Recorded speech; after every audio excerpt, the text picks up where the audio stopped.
मेरा नाम मीरा है। मैं हमेशा से ही बहुत फैशनेबल और नुमाइश करने वाली लड़की थी।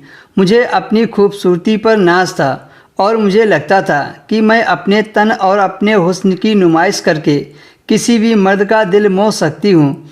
मैं चरित्रहीन नहीं थी, बस गरीबी से तंग थी और इस बात ने मुझे थोड़ा सा बेशर्म बना दिया था। और फिर एक दिन मेरी मुलाकात पवन नाम के लड़के से हुई। उसके पास एक बड़ी सी गाड़ी थी और वह इसी गाड़ी में अक्सर हमारे मोहल्ले में आया करता था। यह तो मैं नहीं जानती थी कि वह यहाँ क्यों आता था, लेकिन मेरी नज़र उसकी बड़ी सी गाड़ी पर जमी रहती थी। पवन के ठाट बाट देखकर अंदाज़ा हो जाता था कि वह एक रईस ज़्यादा है और मैं भी किसी ऐसे ही व्यक्ति की तलाश कर रही थी जिससे शादी करके मेरी ज़िंदगी में किसी चीज़ की कमी ना रहे।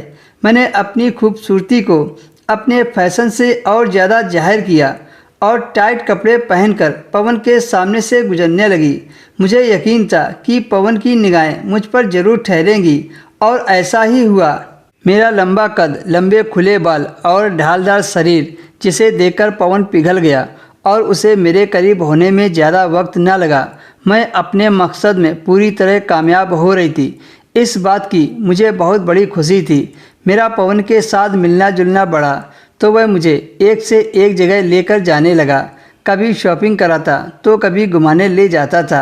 मेरी माँ को यह अच्छी तरह मालूम था कि मैं पवन के साथ संबंध बढ़ा रही हूँ और मेरी माँ को इस बात से कोई ऐतराज़ नहीं था, क्योंकि हम जैसे लोगों की यही ख्वाहिश होती है कि बेटी अच्छे घरों में विदा हो जाए। 2-3 महीनों की मुलाकातों के बाद जब पवन ने मुझसे होटल चलकर शारीरिक रिश्ता बनाने की बात कही तो मैंने भी सीधा शादी की बात बोल दी। मैं फैशनेबल जरूर थी पर चरित्रहीन नहीं थी। मेरी बात सुनकर पवन पहले तो चौंक गया, लेकिन फिर वह तैयार हो गया और मेरे घर पवन का छोटा भाई मोहित रिश्ता लेकर आ गया, क्योंकि पवन का इस दुनिया में छोटे भाई के अलावा कोई नहीं था। और हमारी शादी अगले महीने पुराने रिवाजों की तरह कर दी और शादी होकर मैं ससुराल आ गई। मैं अपना सपना पाकर बहुत खुश थी, क्योंकि मुझे अमीर ससुराल मिल गया था। मैं पवन के साथ हंसी खुशी रहने लगी।